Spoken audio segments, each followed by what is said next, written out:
Ahead of the big games such as Ireland versus Scotland, one of my favourite videos to film is a combined 15. This is where I discuss which player is best in each position from the two sides, and at the end of the video I have a combined team from 1 to 15 full of the best players. Now, I was prepping for this video and in my combined team there was an awful lot of players wearing the green jersey. So in today's video I'm going to put a slight spin on it, and instead of doing the combined 15 based upon the best players, I'm doing a combined 15 based upon the players in which are most important to their team. So a slight little spin on it. So when I'm going through it, just be clear that I'm not saying the player right on the board is the best in their position, although that might be also true. It's based upon how important they are to their team compared to their opposite number. As always, please do let me know your thoughts in the comment section down below. Do you agree, disagree? And hopefully we can have a good discussion also. If you do going to enjoy the video, please do drop a like and share it around your fellow Irish or Scottish friends, and help me grow the channel would be much appreciated. I'm going to start off in the front row. I'm going to go with Andrew Porter, and then the rest, Andrew Porter, and then the other two are going to be Scots, George Turner and Zander Fagerson. Now, Andrew Porter, I believe, really showed his worth in the South Africa game. At scrum time, he was put under such immense pressure, but he did prevail and was one of the main reasons that Ireland got across the line in that game. At number 2 at hooker, George Turner, I think I've been really impressed by him.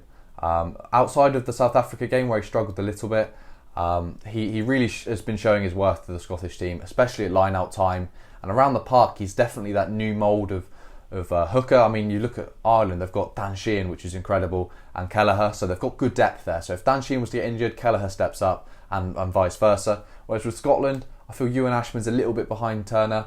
I believe Turner has also been really strong around the field, some really good carrying as well, so he gets the nod in the number 2 jersey. And then Zander Fagerson, I mean, Tyg Furlong's just a phenomenal player, but I will just give the edge to Zander Fagerson in this scenario, because WP now I feel has really struggled, especially at scrum time. I mean, he's a little bit older than most of the other props, which means he does struggle quite a bit. And on the Irish side, Finlay Bealham has been really good off of the bench. I've been very impressed with him, so I feel like the Irish have got a good bit of depth there, whereas the Scots often rely on the likes of Zander Fagerson to really hold that scrum down. Into the second rows, I'm going to go with Tadhg Beirne. I mean, you can't not, as I always allude to, his name should be on the board before I start these videos. And then Grant Gilchrist. I mean, Tadhg Beirne is he's just the cornerstone of that Irish team. He's just such a rock in terms of his selection. He's always playing, never seems to miss a game, and his level of performance is just so consistent.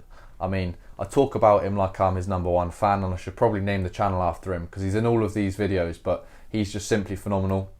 His ability to get over the ball as well and provide a source of turnover ball and penalty to that Irish team, he's really valuable. And then for Scotland, I've gone with Grant Gilchrist. Now, this is probably potentially a slight surprise inclusion. I feel like he's really impressed me in terms of his line-outs. He's been really getting up in the air well, and the line-out ball between Turner and Gilchrist has been really impressive. I mean, potentially not quite as impressive in the South Africa game, but you're under such tough competition there, and Ireland struggled at the line-out there as well, so there's no shame in that. But I feel like he's got up in the air really well and provided the back line of Scotland with a really good attacking position. And that battle will be integral to the winner of the Test match this weekend. Then into the back row, I've gone with Jamie Ritchie at 6, and then the other two are Irish, and I guess who these are going to be: Josh van der Fleer and then Caelan Doris. Let's start off with Jamie Ritchie. Unfortunately, he struggled quite a bit with concussions of late. I feel like he's been quite unlucky. I mean, he's done nothing particularly wrong. I mean, I think it was Tonga, where the player got so fortunate to get away with just a yellow card. He was just tackled straight in the chops. Very little dip in height, and so he got.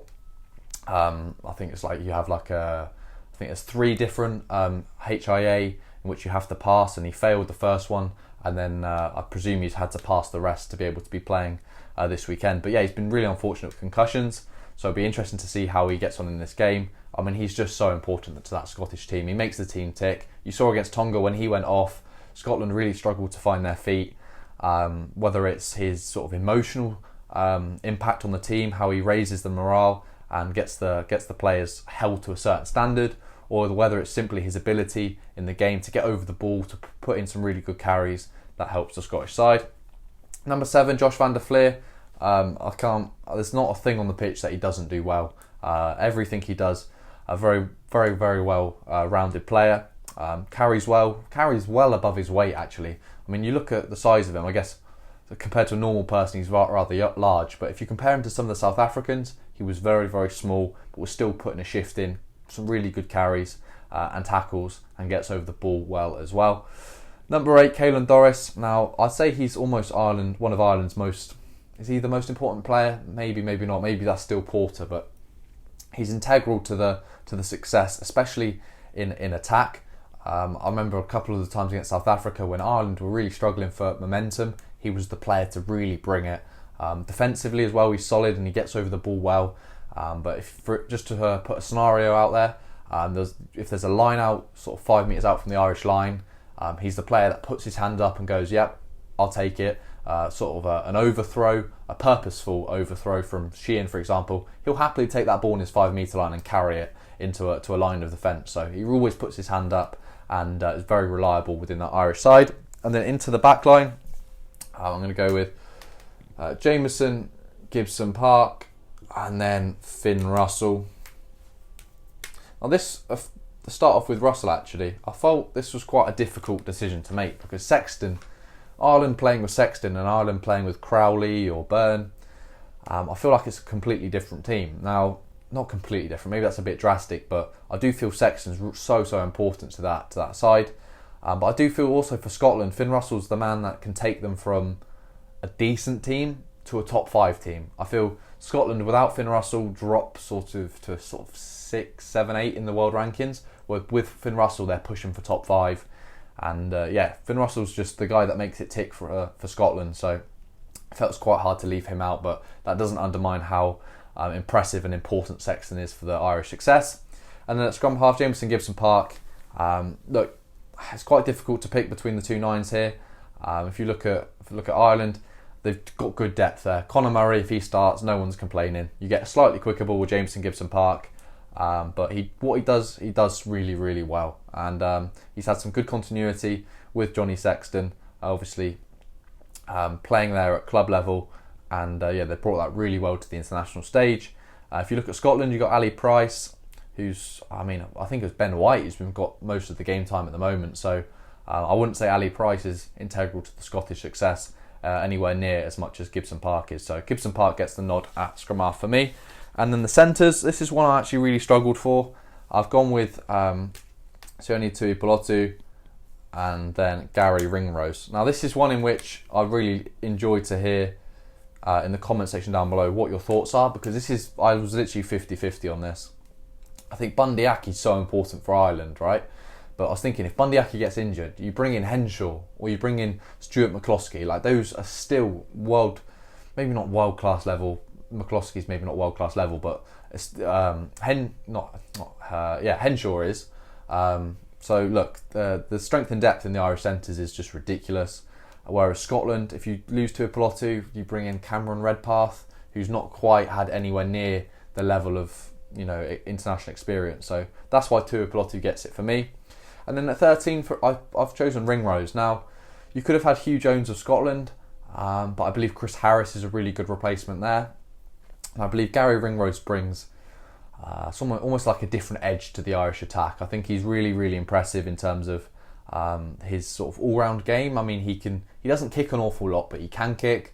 His distribution is really good. He runs hard, tackles really, really ferociously. So Gary Ringrose is a very complete number 13, so he gets the nod for me. Moving into the back three, I've sort of swapped the wings around a little bit here. It wasn't number 11 versus number 11. It was just 2 out of the 4 wingers. And I've gone with James Lowe. I've gone with Duhan van der Merwe. And then who did I go with at fullback? Fullback was another one that I really struggled. I'm going to go with Blair Kinghorn, but this one is like straight down the middle. I'm going to actually put in both of them here. Blair Kinghorn / Hugo Keenan. Now let's start off with James Lowe. The player who misses out on the Scottish side is Darcy Graham. Now this is potentially tough. I mean, Darcy Graham doesn't always start. You have Stain starts quite a bit, so potentially that's a reason for it. But James Lowe adds such a point of difference with his left boot, can kick it half a mile, so he adds a sort of different edge to that Irish team, and adds more than just the general winger. And I think his physicality as well, especially, I mean, physicality and James Lowe, I mean, Duhan van der Merwe is incredibly physical, so I'm not saying he's more physical than Duhan van der Merwe, but Van der Merwe is a bit of a freak, so James Lowe still, as a winger, is regarded as very physical. I mean, definitely compared to Darcy Graham, and has the ability to sort of break a tackle, or we saw what he did to Eben Etzebeth, completely levelled him, so very impressed from James Lowe, and I think he's very important to the Irish side. Duhan van der Merwe, I just feel like he brings a complete point of difference to that Scottish team. He's a freak of nature, and it's very difficult to defend him. I mean, some players, especially at the top end, will be able to relatively comfortably, but he's one of those players, if you're not focusing, if you're not switched on, you get completely steamrolled. So Van der Merwe, I feel, just brings something a little bit different to that Scottish team, and he's been a try-scoring weapon for them. And at fullback, Blair Kinghorn for me, or Hugo Keenan, I'm still so undecided. I believe Kinghorn brings something very different to that Scottish backline in terms of real injection of pace. You see, if you get him off of a line-out set play on the wide channels, he can really, really burn people for pace, especially transitioning from the 10 jersey. We didn't get to see that, but now he's at fullback, we've really seen him sort of unlock a different edge to his game, which I've really enjoyed watching, and he's got a huge boot on him as well, so I think he's really important to that Scottish team, especially with the absence of Stuart Hogg, obviously retiring before the tournament, and that's why I've put him down. But then Hugo Keenan, I mean, Hugo Keenan's replacement probably is most likely to be Jimmy O'Brien, who is a quality player himself. But I believe Hugo Keenan is just all-round game is just world class. So I've had a very difficult decision there. If I had to, I'd sort of give it 51% to Blair Kinghorn and 49% to Hugo Keenan. But look, that's up for debate. The sort of positions I think would be best to debate in the comments would be centres and that fullback jersey. Who do you think is most important to their team? Please do let me know in the comment section down below. As far as this video, it's pretty much concluded. That is my combined 15, not based upon ability, but based upon their importance to their team in their each individual positions. This is one of 3 videos that has come out today, and there should be another one tomorrow morning, bright and early, which will give you a good few hours to catch up on that before the big game on Saturday evening between Ireland and Scotland. I cannot wait. Let me know your thoughts on that also in the comment section down below. And I'm looking forward to it. But thank you very much for watching.